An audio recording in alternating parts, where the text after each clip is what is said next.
5 måder at drikke vand på. Nummer 1. At være usikker.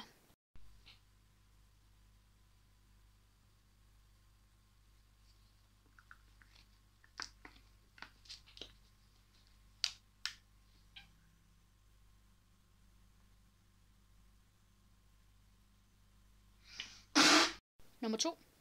Du elsker det. Nummer 3. Du kan ikke lide det.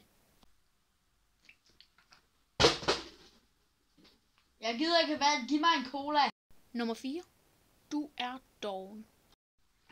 Ja, jeg skulle bestille en vand, tak. Nummer 5. Den rigtige måde.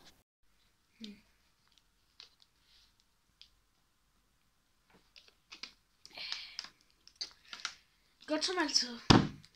Nå. Hvor var det nu, jeg slap fra? Nå. Jeg skulle jo gøre rent.